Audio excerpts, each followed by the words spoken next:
Welcome to Failure is Progress, presented by Sweat Factory CrossFit. I am Coach Frankie Ortega. And I am Coach Keith Barber. Join us today as we discuss everything going on inside the CrossFit space and, more importantly, what new and exciting things are happening in our Sweat Factory CrossFit gyms. As always, thank you to all of our listeners. We appreciate the support and truly enjoy the feedback we've been receiving from all of you. Please reach out through our DMs on Instagram.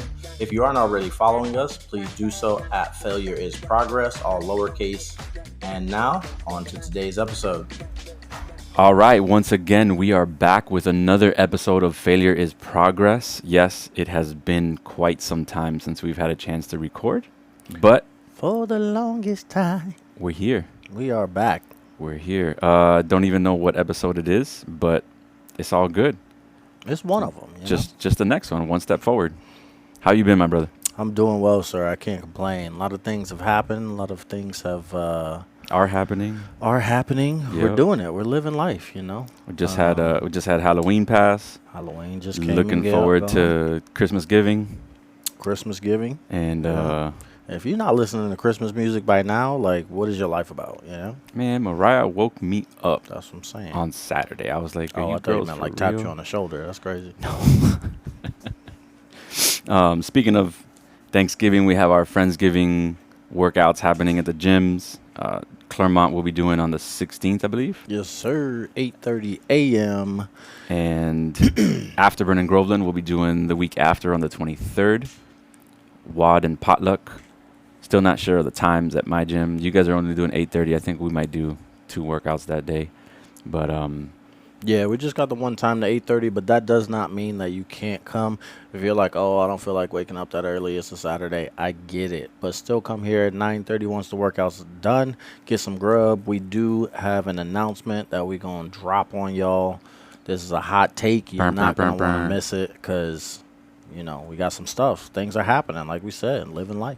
It'll be like when you don't watch that Marvel movie and then everybody's talking about it and you missed out because you just didn't show up on the first weekend. Yeah. I hate when that happens. Everybody giving spoilers and you don't even get the references, We all going to have inside jokes and you're not going to be a part of it. So show up, be there, be present, and it's going to be a good time. Yes, sir. Yes, sir. So what are we getting into today, my friend? Today we're going to get into a subject that you brought to my attention, and that is purpose. So yes. Getting into the mentality of the CrossFit athlete and seeing all the angles that we can kind of talk about dealing with purpose. Yeah, I feel like we've talked a lot about intensity and volume training and whatnot. But I had a conversation with one of the athletes over Afterburn the other day and showed her the fitness, wellness, sickness continuum after we talked about her intensity on a daily basis and what she's doing. And I said, think about what your purpose is when you come to the gym. My purpose has always been the same. I come here for mental health. It doesn't matter what level I do, what scaling options I choose, how much of the workout I do or don't do.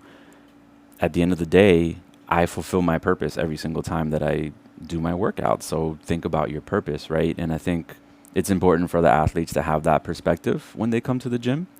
And I'm sure a lot of the athletes, at least who have heard me speak, have heard this from me before. But I wanted to put it out there for everyone listening to this podcast. For the masses. What is your purpose when you train, my friend? To dominate. No. Every time. I know that's your purpose when you coach.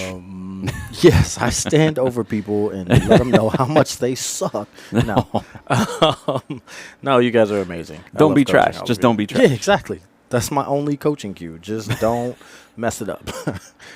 No, in all seriousness, my purpose has changed, obviously, over the years. When I first started CrossFit, my purpose was to get to regionals. I was hell-bent on doing that. Came really close, but just shy, and then they got rid of it. After that, my purpose was to wallow in self-pity and feel sorry for myself.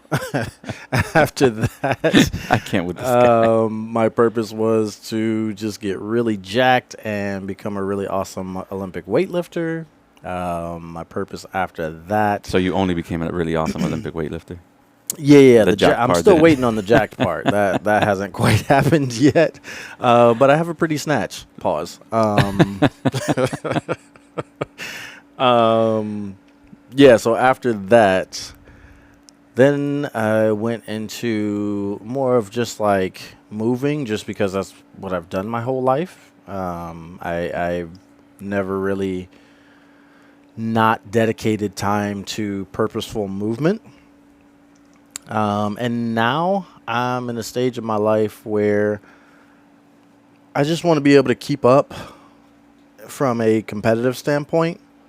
I would like to be able to demo all the skills and inspire other people to go to the next level, whatever that next level is. I want people to see me work out and be like, oh, okay, well, it is possible to be a little bit more, or do a little bit more, or whatever the case is. You know, maybe you're an intermediate athlete and you're scared about making that transition to RX, or maybe you're an RX athlete who's like, oh, I could never go to semis, or whatever the case is, and then you are watching me and you're just like, oh, maybe I could be a little stronger. Maybe he could help me out with this, help me out with that, um, or just, just seeing me coach or train or whatever the case is, just inspiring people to know that there is a little bit more out there. Well, let me ask you this: do you have a like a clear separation between coaching and training? Like, do you have a different, more holistic purpose to your coaching than you do your training? Are they two separate things? Are they kind of parallel to each other? They're more parallel to each other now. I think that's kind of like my life purpose right now, is just one, creating opportunities for people. So either creating opportunities for my athletes to achieve the things that they want to achieve, or even just create opportunities to show them different aspects of fitness, because there's some people who have never competed before that don't realize that they may enjoy competing. So maybe creating an opportunity to expose them to that, like we did this summer with the Sweat Factory Olympics. There were a lot of people that had never competed before, but they jumped in on that, and that exposed them to a whole different environment of competition. Yes. It wasn't like, oh my gosh, I can't do that because I'm going to be on this big stage and everybody's going to watch me and I'm going to, trip up. It was like, no, we all family, we all throwing down, I'm not strong enough. I'm not fit enough. Yeah.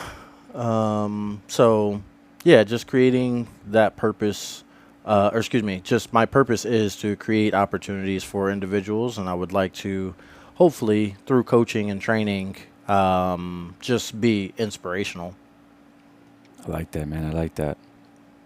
My purpose is a little different when it comes to coaching. My only purpose when I coach is to make sure that everybody in the gym is having a good time. That's truly the most important thing to me. I do remember someone telling me when I started coaching at Groveland, they said, listen, as long as nobody gets hurt, you really can't do anything wrong, right? So I agree with that, but there needs to be a little bit more of a component from me. I need to make sure that people are not just not getting hurt, but also having a good time. I want people walking out with a smile on their face. I want people telling their friends about the class they had. I want people telling their family about it. I want them to provide a good name for not just CrossFit, but for what we're doing at Sweat Factory. Because, like I said, for me, it was a really daunting thing to walk into a CrossFit gym. It was a very intimidating idea to go to the gym with all these fit people who could do things, and all of them have, more abs than anything else. And it's like, really not what the case is. And I think if people are enjoying themselves, first and foremost, it takes away all the other things. I'm not strong enough. I'm not fast enough. I'm not fit enough. And it becomes, well, okay, maybe today I'm not the strongest person, but I had a really good time. I can come back and do that. It's similar to like dancing. A lot of people refuse to dance because they don't feel they can dance well. At the end of the day, I don't care if you could dance well. If you're on the floor and you're enjoying yourself, who cares? Yeah. Who cares what kind of moves you can bust out? Not everybody can be Shakira. I can, but not everybody can. Yeah, your hips don't lie. But that really is the most important part for me as a coach and as a general manager at Afterburn. You know, I want to make sure that people are enjoying their time, and you know, in our culture, it's really important. We have tons of athletes who are not just there for that hour. They're not just there for the workout. They're also there for the socializing aspect. They're also there for bonding, and it creates change. You know, the thing that creates the most change is the consistency. We've talked about that. I just had an athlete on Saturday show me his before and after picture from before he started with us, and I'm like, dude, who's the person in the picture? That guy's been long gone. He's like, yeah, man, and you know what? He doesn't come in and complain about anything. He doesn't come in and say, oh, I have to do this, I have to do that, or I couldn't do this today, I couldn't do that today. He just comes in and enjoys himself every single day. And we looked at his in-body. He went from 33% body fat to 20. And this has been, I think, a 6-month journey for him so far, which is huge. That's massive, yeah. It's huge. I think somewhere around 20 pounds, 25 pounds of body fat is what he's lost so far. And he's like, man, I just feel better. I sleep better. You know, I'm enjoying my life more. I have more confidence in myself. And all those things are bonus. Yeah. All those things are bonus to him just coming in and enjoying himself every day. So, yeah, that's kind of my purpose when I'm coaching. When I'm training, it is a lot similar. But personally, the only thing I care about, a lot like you, is just moving. I'm very, very fragile these days. So I need to make sure that whatever I do won't sideline me for the rest of the week. There have been times where I'll do a workout and I went a little too hard, and then I'm 3 or 4 days where I can hardly coach. I can't do a full squat. I can't, you know, hold on to the bar and do a pull-up because I've wrecked myself to that point. So I'm just very cautious with my workouts. I'd rather do a very light workout every single day and feel good than do a really strong workout one day and then be out for 4 or 5. Yeah. It doesn't serve me. It doesn't serve me at all. But yeah, I think it's important that the athletes have this idea in the back of their head, and I'm planning to put that sickness, wellness, fitness continuum up on the wall somewhere so that the athletes can just be curious about it. You know, what's the point of this? What's the purpose of this? I don't think we do a good enough job about, and I'm not saying we don't do a good job. We just don't do a good enough job about honing in on that part of the methodology. I think that's probably the same for most CrossFit boxes. We're so concerned with making sure that the workout is good and that hour is the best hour of their day, the way that the athletes want it. And it really should be about that, you know. We've had this conversation where I have a lot of people who come into our box and say, oh, well, right now my goal is to lose weight and get fit. And the first question that should come out of my mouth isn't, have you done CrossFit before? It should be, have you worked with a nutritionist? Right? Because if that's really your goal, that should be the main thing that you're focusing on, which is the base of that pyramid we've talked about. Yeah. So it's important to know, you know, if that really is your purpose for being here, we need to hone in on it. We need to make sure that you're enjoying your time, and we need to know that you're aware every single time you walk in, that's what your purpose is. Yeah. Your purpose is not to try to keep up with the person next to you, or your purpose is not to try to do the highest, you know, scale on the board. Well, I agree that the purpose of CrossFit is not to do the hardest workout you can every single day, but there are individuals that come to our gyms every day that are interested in competing, that are 100%. Interested in being at the top of the leaderboard every day. Kurt Kaiser from the 6 p.m. is a perfect example of that. His whole purpose for doing CrossFit actually is to assert dominance. He comes in here with the sole purpose of winning the workout every time he comes in. Yep. And I do my best to facilitate and help him with that, you know, like, hey, here's some strategy chips, here's this, here's that. And there's nothing wrong with here's that. Where you can save a second here, save a second there.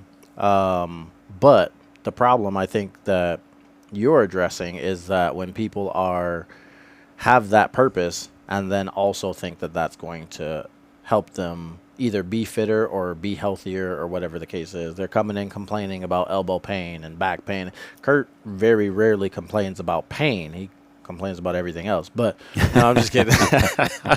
No, but to that point, like, because his purpose is to come in and just destroy workouts, he very rarely complains about like not being healthy, because that's not his purpose. His purpose is to come in and dominate. But you can't have it both ways. You can't come in and try to do the hardest workout you possibly can every single day, and then also want your elbows and knees and lower back to function properly. Yeah, and again, the important part there is that he's aware. He knows what his purpose is. You know, that goes back to education, right? Yeah. Like you said before, like us, and I am gonna make a strong statement here. Hopefully, I don't get fired. But I don't think that we coach from the methodology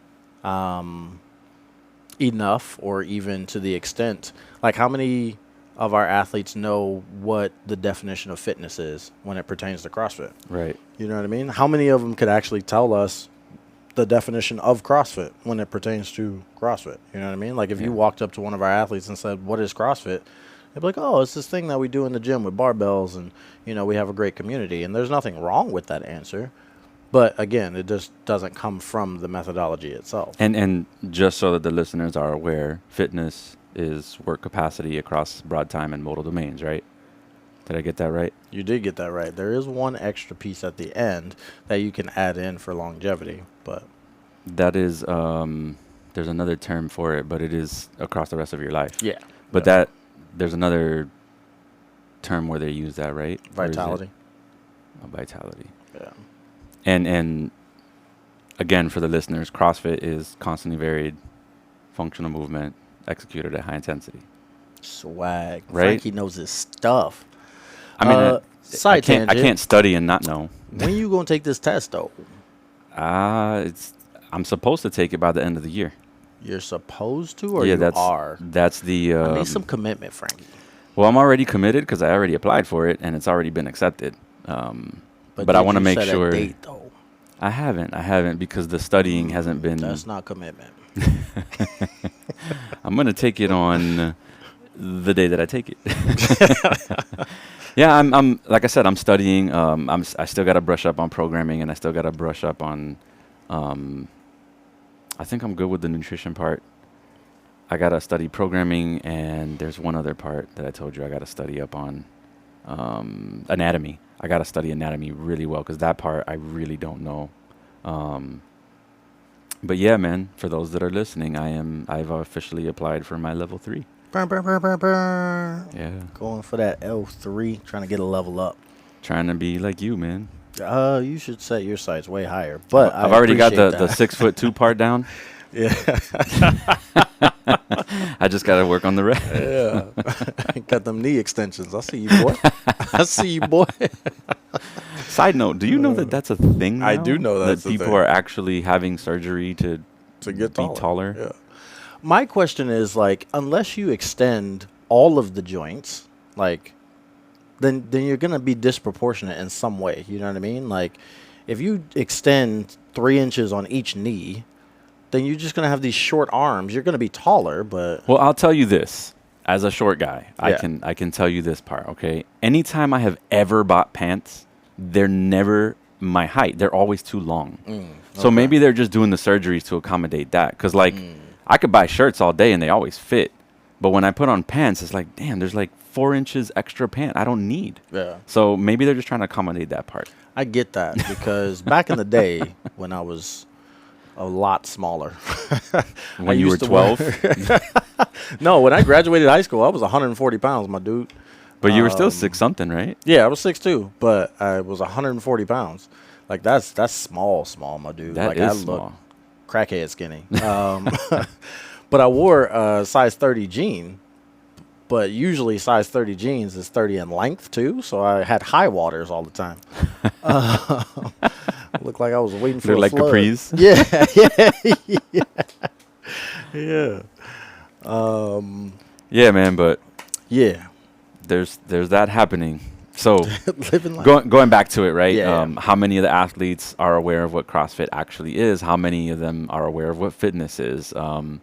You know, it's it's one of those things where it is on us, right? We're the messengers, we're the apostles of CrossFit. Well, But that was one of my points in wanting to start this podcast in the first place, was to get more education out to the members, and I think it's slowly working. yeah, I mean, as long as we work it, so there's also that. But we have some members that have come up to me, and I'm sure you've experienced the same thing, and they were like, "Hey, this was a great podcast." Excuse me. That was a great podcast episode. I learned this. I learned that. Here's a suggestion here. Here's a suggestion there. And I think it's a very cool collaborative effort when we get that feedback to try to put more education out for the members. But we definitely could, dive into CrossFit methodology specifically a little bit more as well. yeah, agreed.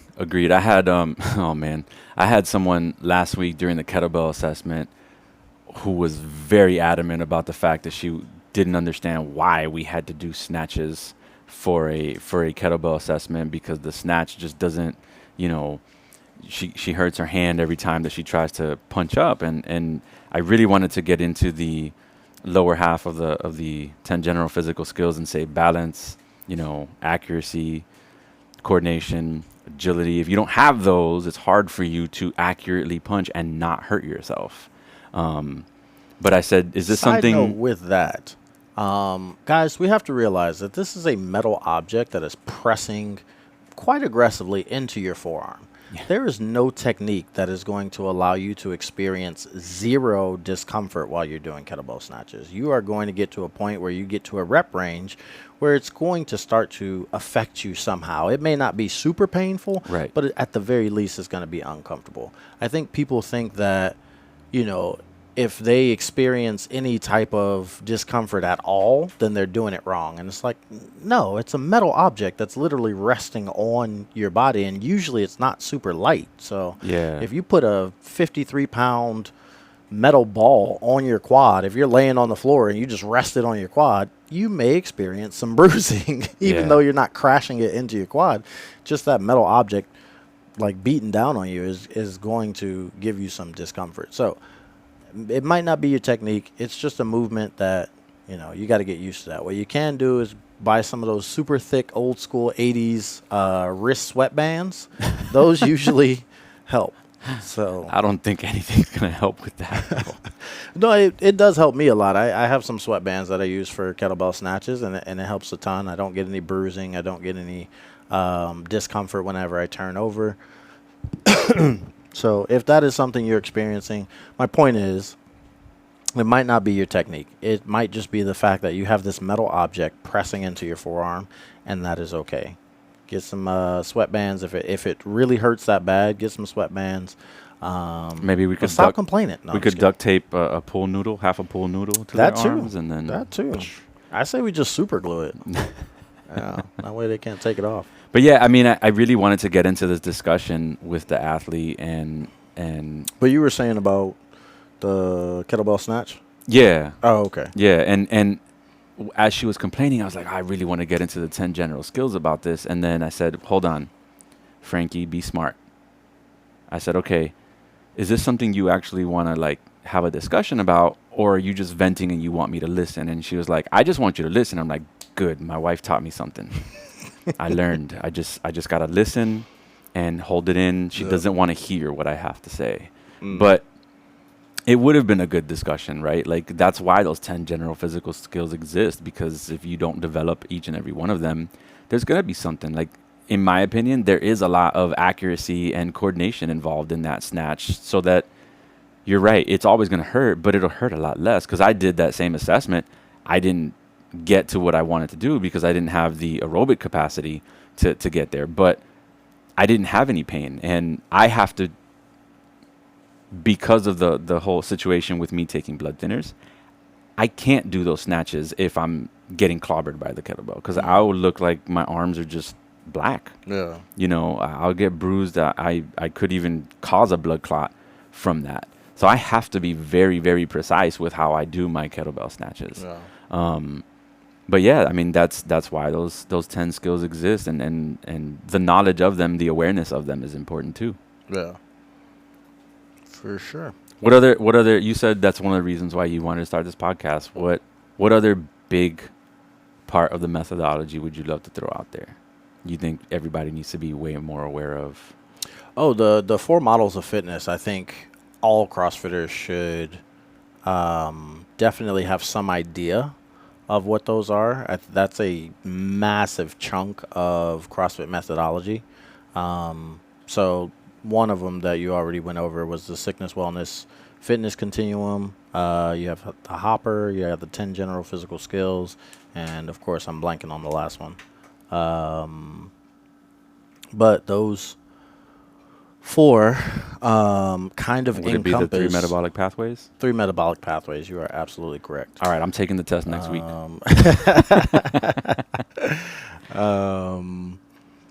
So those four all encompass the purpose. Going back to the subject of today, those encompass the purpose of what these workouts are trying to do for us, the aim of CrossFit. And I think the CrossFitters need to be aware of their purpose and how that can align with the purpose of CrossFit instead of vice versa. You know, I'm glad that you brought that up, right? Because we've talked about the continuum a few times. We've talked about the 10 general physical skills. We've never brought up the hopper. But it's a good conversation to have because a lot of athletes lately are looking at these workouts and saying, clearly you don't like us and you're mad at us. So you designed this workout to get back at us. And I say, I have nothing to do with this workout. But it would be good to discuss the hopper and where the constantly varied part of CrossFit comes from. So tell us more about that from your perspective. So as a black man in America, no, I'm just kidding. You said my perspective. Okay. All right, let's get into it now. I mean, that's the perspective you're going to give us. So pertaining to the methodology, we have the hopper model, which is basically like being prepared for the unknown and unknowable, right? Like anything that comes out of the hopper. The hopper is an actual like machine. I don't think I've ever seen one in real life, but it has this like rotary style arm on it. And the hopper is basically a drum. Yeah. With a little window on it. You open that window and you throw random things into it, and then it's got a little handle, like a fishing reel handle on the side, and you turn it over. For those people listening who don't know what a hopper is. Yeah. So you roll that over. You snatch something out of there. Maybe. Oh wait, what do you put in the hopper? Oh, you put you can time domains, movements, rep ranges, all kinds of things that you would use to build a workout. You put all of those variables into the hopper. And then you shake that up or roll it around so that it shakes up, and then you pull random things out of the hopper to make a workout. It's similar to using, like, if anybody's used a random number generator online or a random name generator. You know, it's basically a random workout generator. Yeah. The purpose of that would be to make sure that you have a well-rounded base of fitness. So if you are like deathly afraid of something coming out of the hopper, that's probably what you need to work on. For me, that would be high volume thrusters and long distance running. So if it came out of the hopper that it was a 30-minute AMRAP of a 1 mile run into 30 thrusters, I would be crapping bricks. I'll pass on that one. Yeah, I think I'm going to work out tomorrow. My stomach hurts. I'm not feeling well. Yeah, this one ain't for me. This one came straight from the depths of...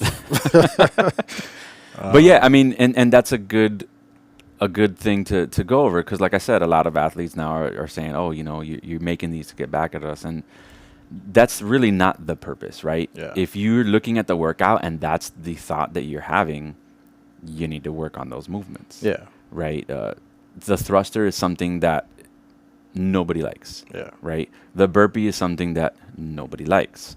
Wall balls. Well, I will say that nobody likes them because no one is overtly good at them. I have known people that enjoy burpees because they get them done so fast. I've known people that can hold a pace of 20 burpees per minute. At That's their pace. Is 20 burpees a minute. I That's could a do 20 burpees for second. 1 minute.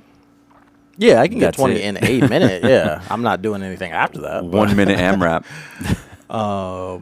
So it's like those things that we aren't good at, those are the things that we normally don't like, just simply because we're not good at them.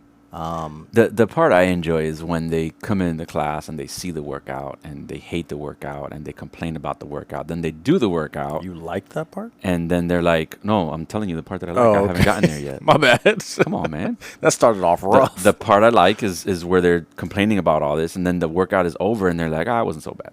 And I'm like, "Come on, man." You know, it's one of those things where, like you said, doing the unknown and the unknowable. Like you know what the workout is going to be now. Just pace yourself. Enjoy it while it lasts. You know, if it is an AMRAP, it doesn't mean you have to do X amount of reps or X amount of rounds. It's the intention. It's the intended goal. It's the program designer's idea that if you get this many rounds and goals, you hit the correct stimulus. But if you're just under or just over, that's okay, right? You can't do an AMRAP where the goal is 13 rounds and do 4 rounds, because then you completely missed it. Yeah. Right? But if it's 13 rounds and you did 12 plus some reps, or you did 13 plus some reps, or even 14, good. That's exactly what you were supposed to do. And if you whined and complained about it the entire time, the only difference would have been whether you didn't or did complain about it. Yeah.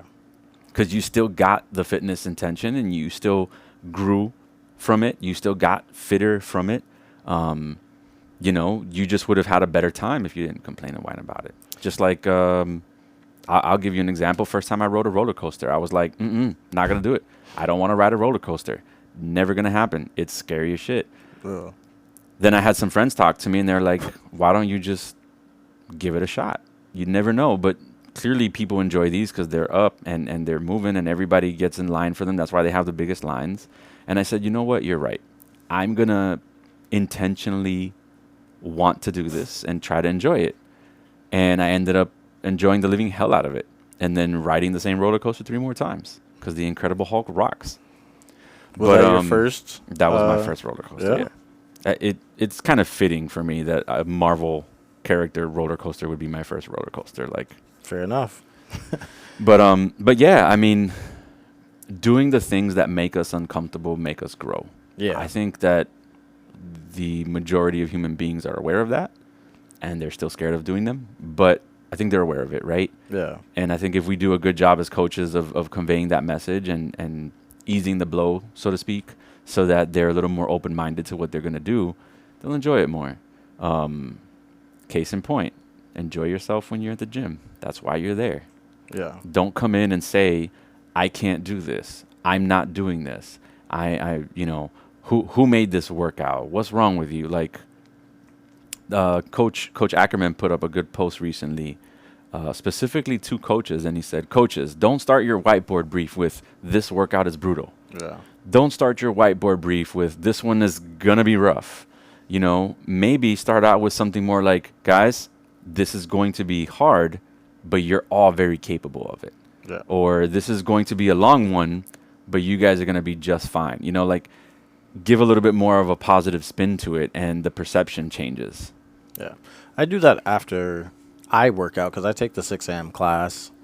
And usually I'll say something to the effect of, guys, thank you for letting me work out with you guys. This was really rough, but it was fun. Yeah. Or I'll say this was really challenging, but it was a good time, or something to that effect. Just to start to shift that mindset of like going from having the habit of complaining to having the habit of gratitude. You know what I mean? Like, oh, I'm actually grateful because that was really fun, and I could have had a really crappy morning, but I didn't because I'm looking at this through the lens of that being fun. It's challenging for sure, Right. but it's still fun. Yeah, and you know, we've had a lot of I don't know if it's been at all the gyms, but I could speak for my gym. We've had a little bit of pushback on the good old Turkish getup. You know, Pushback. a lot of people just, they don't like, Uh, and by pushback, I mean lower attendance. yeah. People just decide, It's hey, if don't there's show up. Turkish getups today and I'm only doing 12 classes a month or 8 classes a month, I'm not going to waste one on the Turkish getup. But in all sincerity, the Turkish getup exists for a reason and it's programmed for a reason, right? There's a lot of stability involved in there, core activation. You'll see people go out and do 100 GHD sit-ups, but then they won't do any Turkish get-ups. Yeah. Why not? It exists for a reason. It's just not quote unquote fun. You put power cleans in the workout, you put snatches in the workout, all of a sudden, okay, now we need to get X amount of extra square feet because there's too many people here today. There's a perception of fun versus difficult work, and people are like, I don't really want to do that. It doesn't serve a purpose for me. And I've had people ask that. What is the purpose of this? If you have to ask that question, maybe you got to reframe why you're doing what you're doing, which goes back to what we were saying, that purpose, right? I think the Turkish getup is actually a fun day of the week where I get to work out without breathing so damn hard and having to like sweat my rear off. Usually when we have those programmed in, there's only 1 or 2 reps, so I get to really focus on getting the movement right, which is a lot more difficult than it seems. But yeah, and there's always ways to make it more difficult for you if you really feel that you're just so good at doing Turkish get-ups, But it's one of those things where it goes back to your purpose. What is your purpose? What are you really trying to do? Yeah. I do think that more people would be okay with doing Turkish get-ups if they understood how beneficial Turkish get-ups are. I had this conversation with the 6 p.m. ages ago when they asked, like, oh, like, Turkish get-ups, they don't actually make you fitter. And I was like, maybe not your definition of fitter. Right. But if we're talking about increasing our work capacity across broad time and modal domains, like if I had to choose one movement to help me increase my work capacity, it would probably be the Turkish getup. There's so many aspects of stability as well as strength as well as a little bit of power depending on how fast you do certain pieces of the movement, Right. that are all wrapped up and encompassed into the Turkish getup. I mean, it's a total body movement. There is no other movement that engages more muscle groups than the Turkish getup. So, I mean, in terms of like getting fitter and improving overhead stability, hip stability, balance, coordination, all of those fun things that are going to make you better, those are transferable skills that are going to make you better at doing those fun things like you were talking about before, your snatches, your ring muscle ups, your handstand walks. All of that stuff is going to get better because you have mastered the Turkish getup. Right. I think it goes back to also just not being good at it. It requires a lot of stability and a lot of coordination. And those are two things that most CrossFitters don't have in abundance. So they can't go super heavy on it. They're not just grabbing a 70-pound kettlebell and ripping through some Turkish get-ups like they can do with... Can you do one with a 70-pound kettlebell? I can. I don't enjoy it. Just because of how unstable it feels. I like to go lighter with my Turkish get-ups and really lock into positions, really feel some external rotation through my shoulder, really feel those lats light up, really feel those glutes light up, and really take my time. Light up. Not going to lie. Yeah, nothing like a good glute pump, make you feel good. Got cake for days. But yeah, like really controlling on the way down, making sure that I'm as stable as possible, making sure I'm as precise and as accurate with my movement as possible, making sure my hand lands in the right spot, making sure I'm controlling down to my elbow, making sure on the way up my foot comes to the right spot to execute that lunge. There's so many moving parts that we can rush through if we go heavy, just because the goal when it gets heavy is just to get it done. There is Right. no skill development at that point. You are just trying to check off a box that said you did it. And again, going back to purpose, if that's your goal, that's fine. That's never been my goal with the Turkish get-ups. I want, like I said before, this movement to develop my skills and develop my strength so that that transfers over to my other movements. I'm not doing Turkish get-ups to get really good at Turkish get-ups. I'm doing Turkish get-ups to get really good at doing all of my other movements. Of course, because they're all intertwined with each other. Yeah. I mean, it's again another thing that we miss a lot, right? Like, I'll tell you personally, I love the Turkish get up when I found how beneficial it was. If you have a really hard day and your back is super sore, trying to get out of bed the next day, that Turkish get up will save you. Yeah. Like, my wife laughs at me, but I actually go up to the shoulder, then I get up to my wrist, and I'm still aching and in pain, you know. But Oh. I actually use it, and I'll say it, Turkish get up, and she's like, "What are you talking about?" But you know, there's so many of these skills that we can use in our daily lives. You know, it's just one of those things where be open to it, and really try to master the skill Yeah. versus just being okay at it and saying, this one, I don't really want to do this one. Another thing that I hear a lot is, oh, well, we don't do that in CrossFit. And I think what people are referring to is that's never going to be in the CrossFit games, or that's never going to be in a CrossFit competition. And I think they correlate that with CrossFit.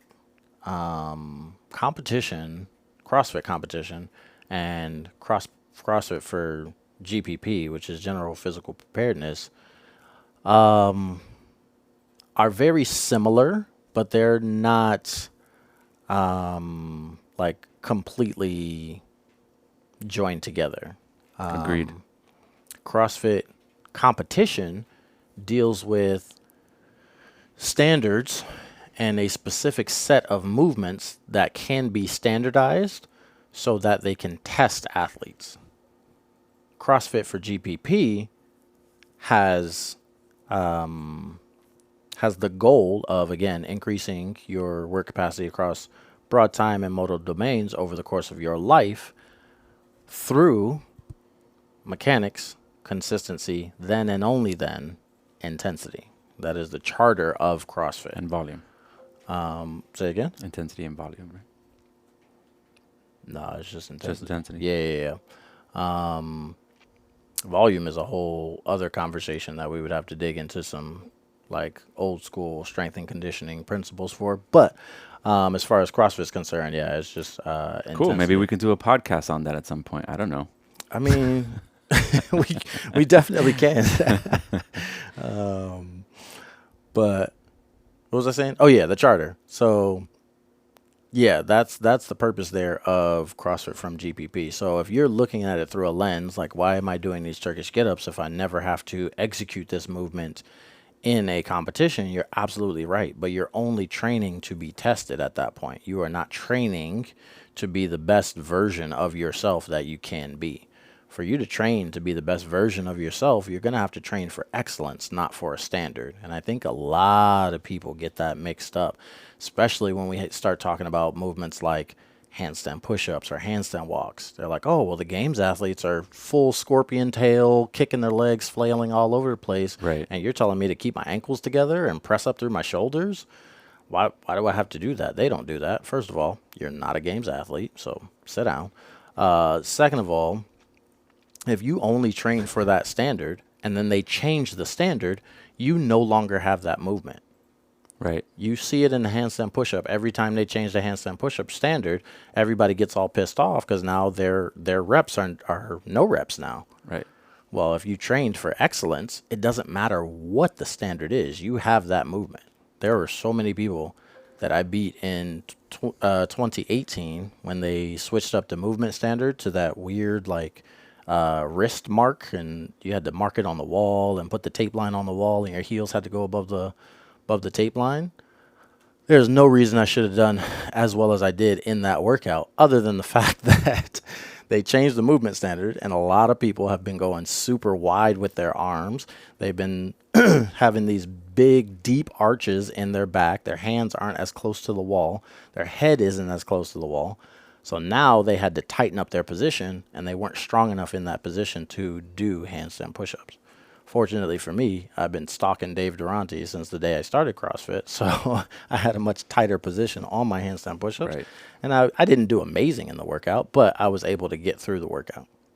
I mean, this reminds me a lot of when I used to play basketball in high school, and our coaches, like, you watch any kid pick up a basketball for the first time, and they don't know how to dribble, they don't know how to shoot, but they're still going to try to go between their legs and do a crossover, and they're still going to go out to the three-point line. Right. And coach was always on us about fundamentals first. You have to understand what a triple threat is. You have to understand that when you're standing there with the ball, you have to have options. You can't just take the ball and dribble it between your legs if you can't dribble without dribbling it between your legs. It doesn't work, right? And it's the same thing. This is why we develop as athletes, right? You have to be able to dribble that basketball forward and back, side to side, be able to do it while you're running, change your speed, change your gears, change directions. Use your offhand. Without losing it before you can start experimenting with the flashy stuff. But we watch street ballers play basketball, or we watch people in the NBA, and we're like, oh, I want to do what they do. And we don't realize the amount of work that they did with one hand tied behind their back. Yeah. The amount of work that they did with, there's these glasses where you wear the glasses and they block you from being able to see from, down, from your nose down, so that you can't see where the ball is. You have to learn how to dribble that ball so that anytime you're moving, that ball is one with you, right? People don't realize that because they just see you in the NBA and you're the greatest, and they're like, oh, that's awesome. They don't see the 10,000 hours that you put in developing the skills to be able to now go a different route. You can tell Danielle Brandon any day of the week, give me a strict handstand walk, and she'll put her feet together in strict handstand walk. Yeah. That's why she can do them the fastest, because now she can adapt for the purpose of that workout and go faster than the others.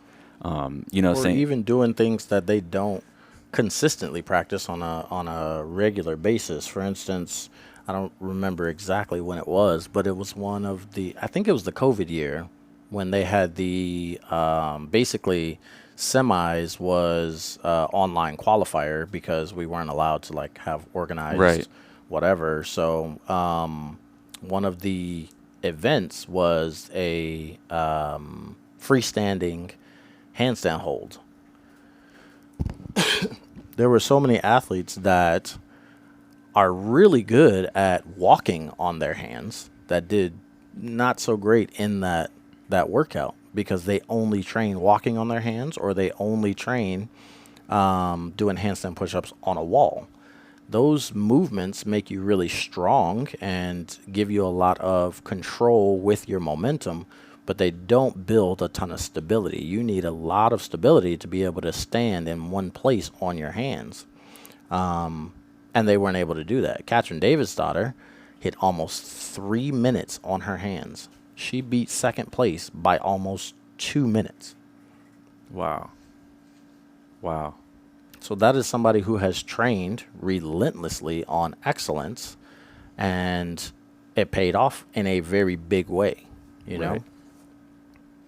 And I mean, we talked about this during the coaches development meeting we just had, which you took us through a jump rope seminar, and it was very eye-opening for a lot of the other coaches when you said, once you get that double under, that's it. You go and you buy a speed rope, and now for the rest of time, you just knock out double unders. A lot of coaches, and I'll tell you specifically afterburn coaches, because they told me afterwards, they're like, man, I've never thought about doing boxer skips during a workout, or doing, running in place while I'm jumping rope, doing single unders, or, doing crossovers. Like, I had never attempted crossovers. Coach Jason came out and he was like, bro, I am drenched in sweat. Yeah. And all we did was try to jump rope a little bit. And I'm like, yeah, because you pushed yourself out of your comfort zone to do something new and different. And it's 1,000% true. Everybody comes in And I say everybody, and I'm not exaggerating. I mean, everybody comes in and they're like double unders. I want to do that. And it's one of the most difficult skills for most athletes to acquire. It takes a really long time for athletes to acquire. And then when they acquire it, they're like, I got it. That's it. I'm done. They order their speed rope, and now it's just double unders forever. And, to an extent, yeah, the programming doesn't exactly throw different skills at you, but as an athlete and as a coach, we have to be able to say, hey, you know what? Here's a few different options. Maybe try this today. Maybe try that today.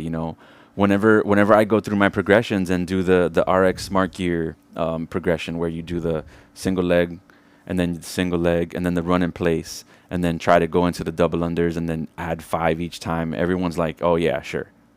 Now, yeah, okay. You go ahead and stick to that. I'm not doing that. But it's, it really helps you figure out your imbalance when you can jump on one leg, but you can't jump on the other. Hey, maybe that's why my left leg is always more sore than my right leg when I jump rope, because I'm making up for an imbalance in my leg strength. So start doing more single unders on that weaker leg and start developing that strength. And again, it's just one of those things where understanding your purpose really matters more than anything. What is your purpose? Do you actually want to get better across broad time and modal domains for the rest of your life? Or do you just want to be able to knock out these workouts faster than everybody else so you can plug it in on a leaderboard? And again, I'm not saying one is wrong and one is right. I think our goal as a company, our goal as an organization, our goal as a ambassador of fitness and an ambassador of CrossFit is to help you be better for the rest of your life. Well, that's what CrossFitters are. Like, if you're just coming in to dominate the leaderboard, there's nothing wrong with that, and I hope you feel fulfilled in that purpose. But to me, that's not a CrossFitter. Somebody who doesn't want to challenge themselves, you're not a CrossFitter. That's not what the methodology is for. You're a competitor for sure. You do CrossFit movements, but until you get to that point where you're just like, you know what? I don't really care about my score as long as I hit the stimulus, but I want to challenge myself. I want this to be something that's not going to be easy. Until you get to that point mentally, I feel like you're not really a CrossFitter. Like, that's what the community is for. I'm going to throw another thing now that you just brought that up, like being a CrossFitter. Andrew Hiller brought up something the other day that just kind of like, it took me a moment to digest, because what he was saying, I can't argue.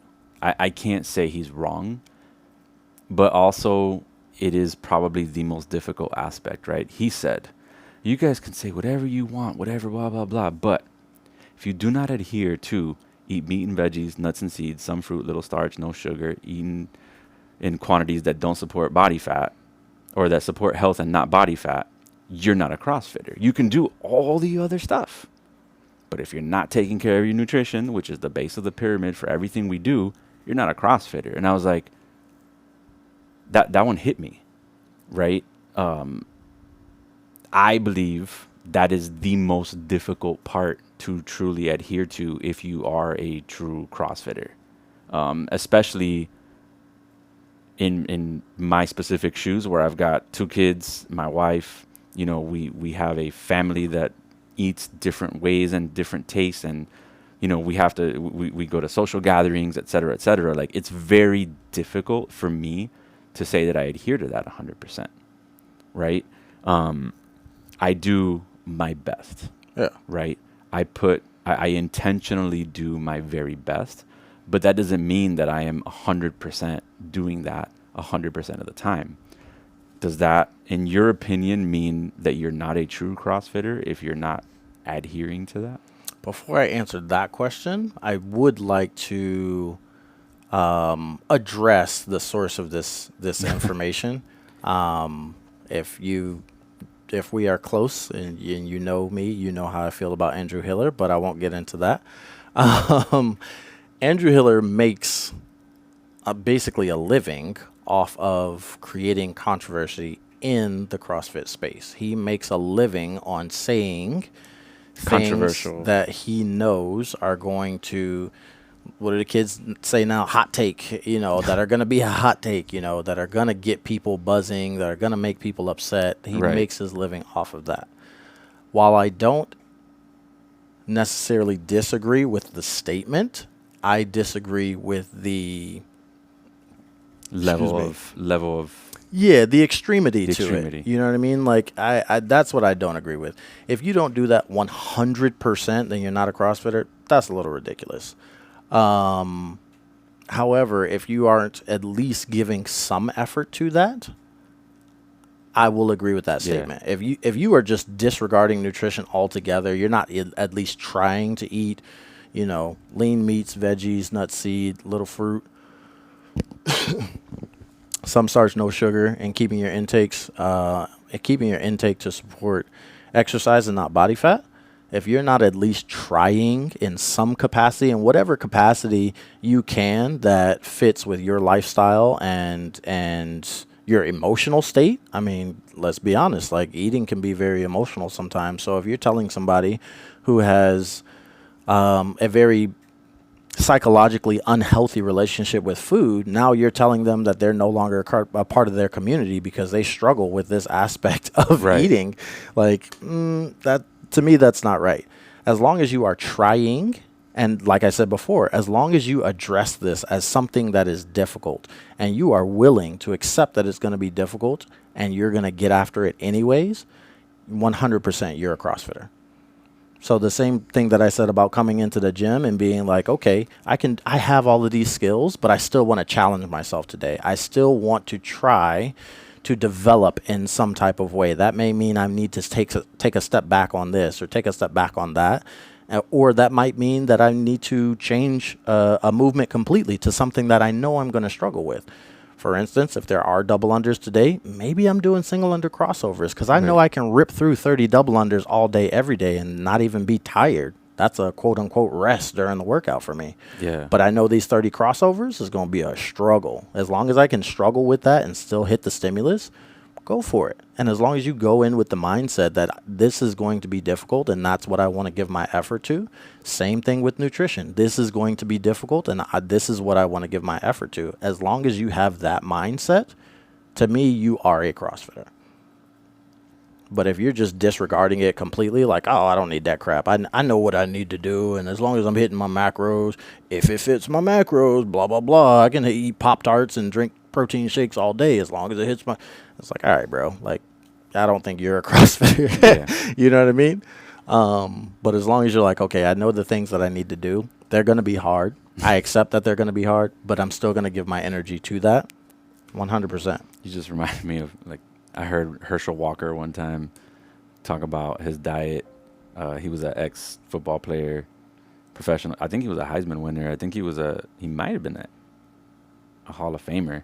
But anyway, I remember him talking about when he was like in college and he would just eat the same thing every day. And he's like, I don't care what it was. If it was steak that day, all I ate was steak. If it was Snicker bars that day, all I ate was Snicker bars. I'm like, that's a very simple way of doing it. Yeah. It's also different when you're burning 10,000 calories a day. Facts. Yeah, when you're But, training 6 hours a day, it's like, you can Yeah. kind of get away with some stuff. Some. Yeah. If you guys have any questions for us, you know where to find us.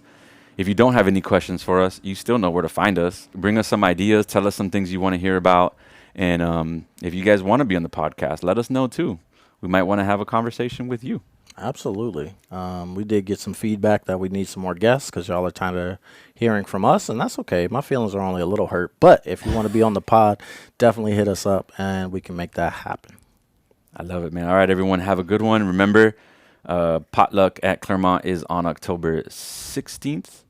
8:30 a.m. and Groveland and Afterburn will be on the 23rd. More details to follow. Follow the Facebook pages and listen to your coaches. Have a beautiful day. Take care.